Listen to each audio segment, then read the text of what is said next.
हमेशा सास अपनी बहू को कंट्रोल करना चाहती हैं, लेकिन जब दूसरी आ जाती है, जब उनको कंट्रोल कर लेती हैं, तब इनको दिक्कत हो जाता है। देखिए पहले इस वीडियो को। बात कर रही है तू भी? अरे कौन सा अकेली है ये? मैं हूँ तो सही इसके साथ। दीदी मुझे थोड़ा सा काम है रसोई में, मैं अभी आती हूँ काम करके। ठीक है। अरे भाभी कौन सी सूट साड़ी खरीद के लाए हो, दिखाना। नई साड़ियाँ? दीदी मैं तो कुछ नया खरीद के नहीं लाई।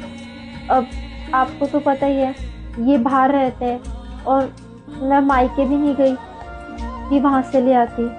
कुछ तो दीदी मुझे नए सूट या साड़ी की ज़रूरत थी ही नहीं अभी। हाँ अगर ये होते तो मैं इनसे पैसे ले लेती कि मुझे सूट लेके आने हैं, पर अब जो ये पैसे भेजते हैं वो तो मम्मी जी के पास ही होते हैं, और अब मम्मी जी से पैसे मांगना मुझे अच्छा नहीं लगता। ये सब छोड़ो दीदी, आप ये बताओ आप चाय पियोगे? चाय का भी टाइम हो रहा है, मैं चाय बना दूँ आपके लिए? हाँ हाँ बना दो। मम्मी आप भाभी को अलग से जेब खर्ची के पैसे नहीं देती हो क्या? ले, उसे अलग से पैसे देने की क्या जरूरत है? सब सामान ले तो आती हूँ मैं, उसको क्या चाहिए? आपने कभी उसे कपड़ों के लिए पैसे दिए हैं? कपड़ों के लिए पैसे? अरे हैं तो सही उसके पास कपड़े, मायके से ले आती है वो अपने। मेरे पास है ना ऐसे फिजूल खर्ची के लिए पैसे नहीं है।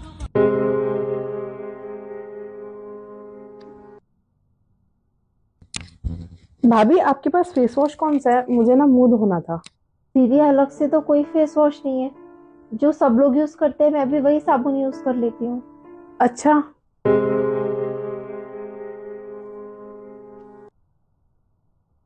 मम्मी भाभी सीधी और संस्कारी है ना, तो उनका इतना फायदा मत उठाया करो। ले, मैंने क्या फायदा उठा लिया उसका? आपको पता भी है, जब मैं भाभी के घर गई थी मैंने उनके बाथरूम में देखा था 5-6 तरह के फेस वॉश थे, मतलब सबके अलग अलग। और यहाँ भाभी आपके साथ इतना एडजस्ट कर रही हैं, यहाँ तक कि अपने लिए वो अलग से फेस वॉश भी नहीं यूज कर रही, क्योंकि यहाँ उनके हाथ में पैसे नहीं होते। तो क्या इसका मतलब यही है कि उनकी कोई जरूरत नहीं होती? वो आपसे कहती नहीं है, कम से कम आपको तो सोचना चाहिए ना। अरे उनको अपने साथ बाजार ले जाया करो, कम से कम वो जरूरत का सामान तो ले आए। खुशकिस्मत हो आप जो भाभी जैसी बहू मिल गई है जो इतना एडजस्ट करने वाली है।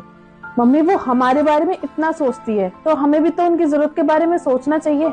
सही कह रही है बेटा तुम, इस बात पे मैंने कभी ध्यान ही नहीं दिया। ये तो मैंने कभी सोचा ही नहीं कि उसकी अपनी भी जरूरतें हैं। ऐसे करोगे तो फिर दूसरा वाला आएगा तो दूसरा भी तुम्हारे साथ ऐसा कर देगा।